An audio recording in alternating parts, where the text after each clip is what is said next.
요새 그 진짜 답답한 시민들은 하도 열뻗쳐가지고요. 명동 인더블록 위에다가 스프레이 페인트로 그 종이에 글씨 파와서 나라 꼴이 엉망이다 이런 것도 새기고 다니고 저 홍대 앞에서는 손바닥만한 그 우리 박근혜 대통령 어록 그 찌라시 만들어가지고 불법 유인물 옛날에 이재호 의원님하고 저희들하고 다 같이 뭐 하고 다니던 그거예요. 유인물. 예, 가리방 긁어가지고 건물 옥상에 가서 뿌리고 버스 지붕 위로 흩치고 이거를 지금 하고 있거든요. 근데 경찰에서 수사 들어갔어요. 강력계에서. 그 강력계에서 왜 그 불법 쓰레기 투기를 행위를 왜 강력계에서 하나 몰라? 재물 손괴 이런 거라는데. 그건 경찰이 나설 일에는 구청에서. 그렇지. 위생과 이런 데서. 구청 위생과나 이 환경과나 이런 데서 해야 되는 거지. 환경미화원들이 이렇게 뭐 하면 되지. 그러니까 이제 밖에서 보통 시민들은 너무 열이 받으니까 그냥 인터넷에 그 비판글 쓰고 이런 거는 도저히 화가 안 풀리니까 그 돈 들여서 삐라 만들어서 뿌리고 뭐 이렇게 하는 상황이거든요.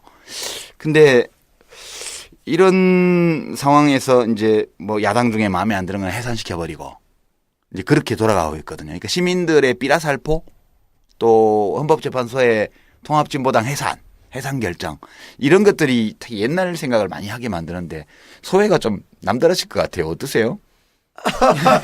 왕년에 많이 해보신 분으로서.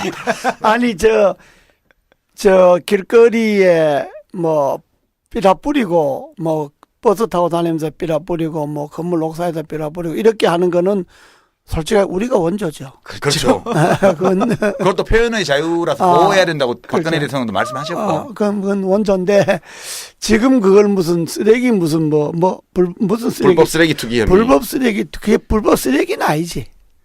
쓰레기는 못 쓰는 건데 삐라는 주워다가 이면제 쓸 수도 있잖아요. 주워다가. 불법 쓰레기는 아닌데.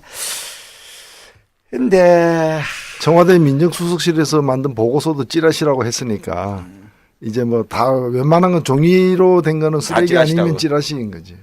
옛날에 어렸을 때 이면지 다 활용하라고 또 그랬잖아요. 찌라시도 이면지는 활용하면 되죠. 앞으로 찌라시는 양면 인쇄하도록 하겠습니다. 근데 그런 게 이제 정치를 좀 한 사람들은 좀 답답하죠. 그게 이제 언제 이야기했지만 과유불급이라 그러잖아요. 논어에 보면. 정치도 전 똑같다고 보거든요. 뭐든지 지나치면 부족한 것만 못하는 거거든요. 그러니까 아무리 권력을 잡았다고 그래서 권력을 지나치게 행사하면 권력을 행사 안 하는 것보다도 못할 때가 옵니다. 그러니까 난 지금이 뭐 그런 국면인지 아닌지는 저도 눈치를 봐서 이야기를 해야 다 눈치 구단이야 요새. 그러나 그게 너무 지나치면 그건 꼭 부메랑이 옵니다. 근데 그 조중동에서까지도 적어도 그 김기춘 비서실장하고 이른바 뭐 문제가 됐던 문고리 3인방은 인적 쇄신을 좀 해야 되지 않느냐라는 걸 사설로도 쓰고 그러더라고요. 근데 그렇잖아요. 그러니까 조중동에서까지 그러면 그냥 일반적으로 그 보수 진영의 그 정서들도 그 보수적인 유권자들의 정서들도 그렇다라는 거 아닙니까? 아니 이명박 대통령 때는 조중동이 똑같은 사설을 내면 되게 다 따라갔어요. 19 이상. 그렇죠. 근데 어떻게 예상하세요? 좀 뭔가 좀 조치가 있을 것 같습니까? 아니면 그냥 갈 것 같습니까?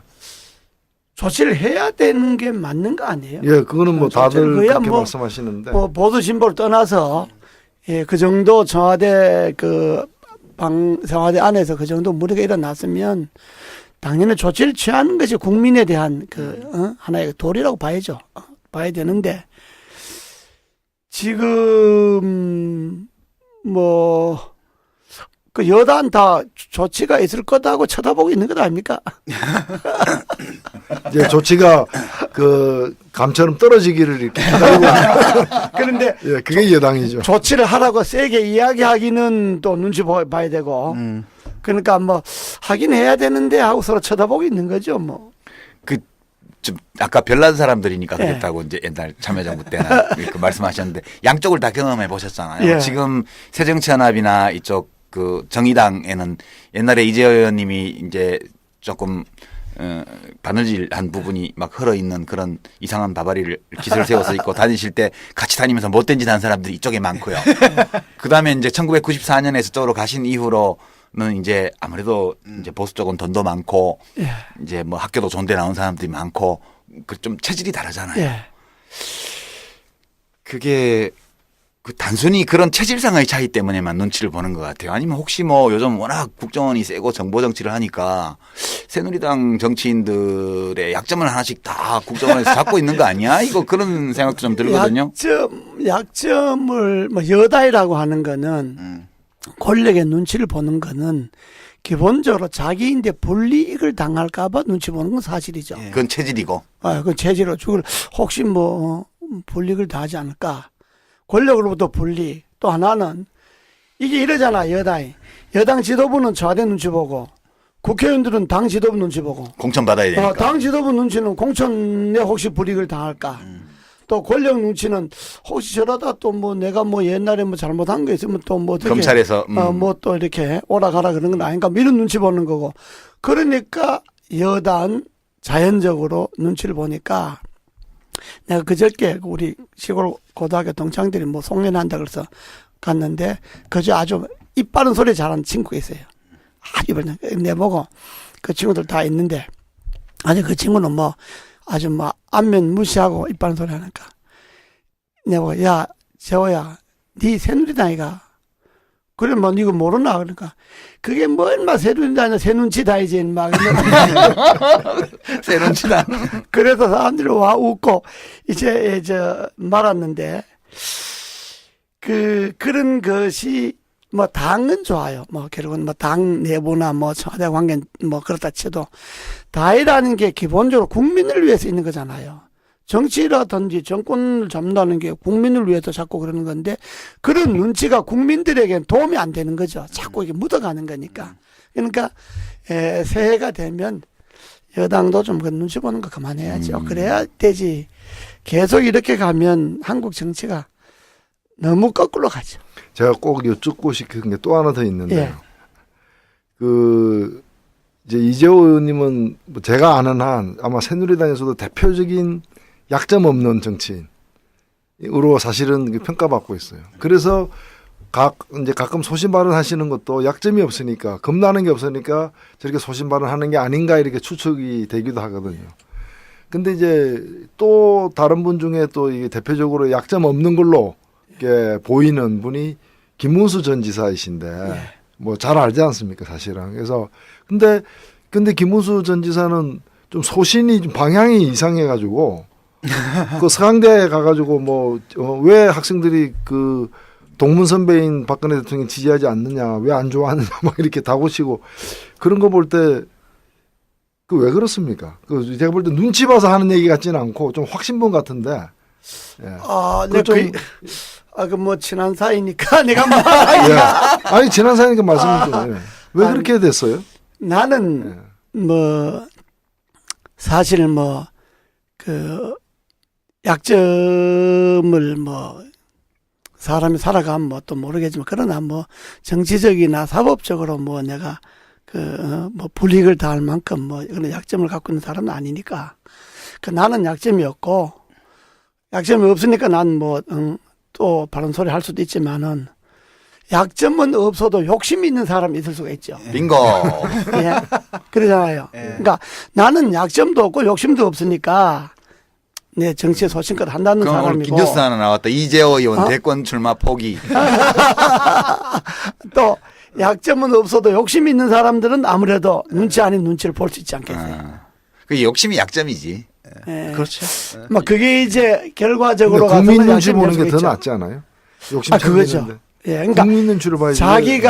자기가 뭐 권력의 눈치를 볼 게 아니고 국민의 눈치를 봐야죠. 사실은 정치가 되면 안 그렇겠습니까? 맞습니다. 일단은 그 후보가 될 때까지는 위 눈치를 보고 후보가 된 다음부터는 국민 눈치를 보는 순서가 되게 아닐까. 사람들이 다 그렇게 말하는데 네.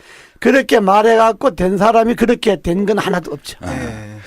그 이제 저 귀하게 모셨으니까 어렵게 모셨으니까 하나 더 여쭤봐야 아니, 저 되는데요. 쉬운 거 하세요. 모처럼 옛날 친구들끼리 만나가지고. 아니, 이게 아이고. 거물을 모셔놓고 거물에 걸맞는 뜻 얘기를 해야지. 나는 다 이 세 분의 인격을 믿고 나는 한 방에 그래 나간다 캐라 했는데. 지금 잘 진행되고 있습니다. 걱정하지 마십시오. 아주. 그 오늘 지금 우리 녹음하는 시간에 아마 국회 본회의가 열려서 예정으로는 그 이제 자원외교 국정조사 예. 그거를 안건을 처리할 예정인데요.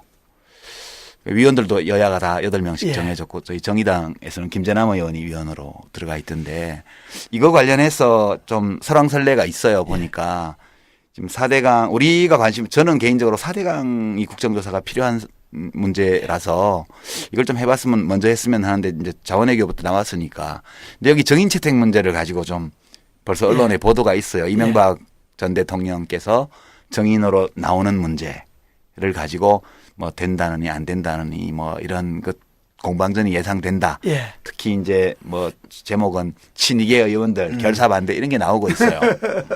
근데 그 뭐 실제로 이명박 대통령도 가끔 보시고 할 거 아니에요. 예. 그 이 문제에 대해서 만약 국회에서 뭐 전임 대통령을 꼭 불러내야 된다고 저는 생각 안 하는데 그래도 다른 관련자들을 정인 채택해서 하다가 대통령 말을 들어봐야 되겠다 이런 게 나올 수도 있으니까 그런 경우에 대통령의 청문회 출석을 요청한다면 그거에 대해서는 뭐 지금 한간에 보도되는 것처럼 절대 반대다 안 나온다 그런 거예요? 아니면 뭐 나오셔서 내가 이런 생각으로 나라를 위해서 이렇게 했다 하고 또 얘기를 하실 건가? 그게 되게 좀 궁금한 상황이에요. 그래서 그건 뭐 저로서는 뭐 자세히는 모르겠지만은 네. 아주 참 저 어려운 자리에 나왔으니까 제 입장은 처음부터 그렇습니다. 자원 외교를 국정감사하는 건 옳지 않다. 그건 뭐 어느 정권이고 해야 되고 자원 외교는 또 지금 자원이 없는 나라 해야 되고 또 그거는 외국과의 관계가 있잖아요. 그 나라와의 관계.